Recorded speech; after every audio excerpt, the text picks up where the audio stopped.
Ang support po, ito po yung tinatawag na hihingi kayo ng assistance sa amin. Saan? Malamang nagkakaroon po kayo ng technical problems or issues or concerns, tama? Dito ho kayo hihingi ng tulong. Tama, di ba?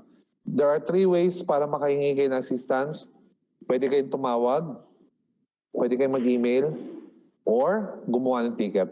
Ang paggawa ho ng ticket, yan po yung proseso ng na-identify namin yung problem nyo o yung concern at dumidiretso na po dito sa amin sa Toktok. Okay, click natin tong tickets. Ayan ho, no? For example, ang problema nyo is, okay, meron kayong rider na nag-encode pero hindi ho lumalabas. Okay? Sa inyong records, sa inyong portal.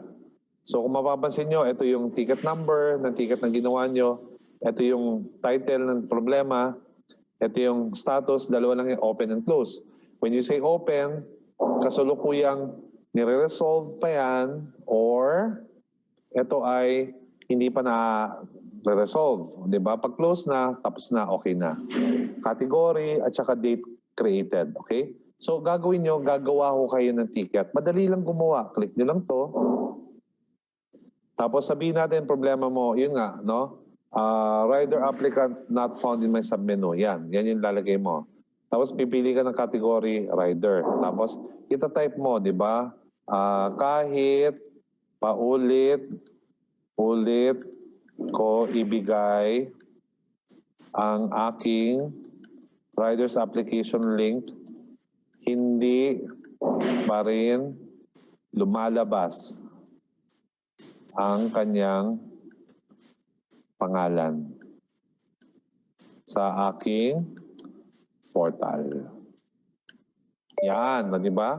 So, ang gagawin mo lang, ganyan lang. Dito mo i-detalye. And you have to click save. Okay? Alright.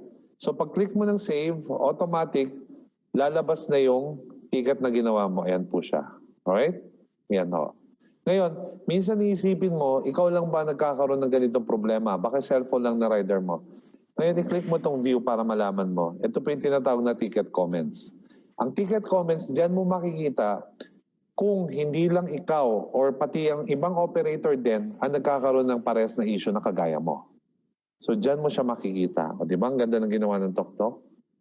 So, dito mo makikita na, uy, 10 pala kami may ganyan pare-pares na issue. O, di ba? Para mabilis ma-identify.